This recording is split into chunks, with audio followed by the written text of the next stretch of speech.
Depuis la Bolivie, nous envoyons nos salutations au meeting international et à tous ceux qui se mobilisent contre le racisme et les violences policières. Nous le faisons à un moment où le système de santé de notre pays s'est effondré, où des personnes meurent dans les rues et aux portes des hôpitaux. Les familles doivent parfois garder les cadavres chez elles pendant 8 jours, tandis que le gouvernement putschiste et raciste de Agnès maintient une politique de privatisation de la santé. Depuis la LORCI, nous luttons pour la dissolution des forces répressives, pour que cet argent soit mis au service des besoins des travailleuses et travailleurs, et notamment les travailleurs de la santé, qui à cause du manque de sécurité ont perdu de nombreux collègues. Nous envoyons nos salutations aux mobilisations Black Lives Matter aux États-Unis et à tous ceux qui luttent contre la répression de l'État. Leur lutte est notre lutte.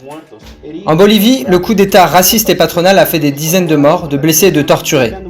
Des groupes fascistes et religieux ont participé à la répression, tabassant des femmes, des paysans indigènes, exprimant ainsi le racisme brutal qui est constitutif des classes dominantes et de leurs appareils de répression.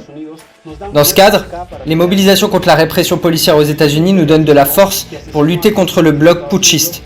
Car le même gouvernement impérialiste qui a assassiné George Floyd a impulsé le coup d'État en Bolivie avec l'OEA et Trump au service du capital bancaire, financier et agro-industriel dans lequel s'enracine la droite en Bolivie. Les indigènes, nous sommes fiers d'être indigènes, mais nous sommes les travailleurs les plus précaires, ceux qui travaillent dans le nettoyage, dans le bâtiment, qui cumulent plusieurs emplois. Cette situation n'a pas changé, malgré les politiques culturalistes mises en place par Evo Morales et le MAS pendant 14 ans de gouvernement. Ils pensaient qu'en négociant avec les capitalistes, on pouvait mettre fin à la violence raciste et atteindre le socialisme. Cette stratégie a montré son échec le 10 novembre.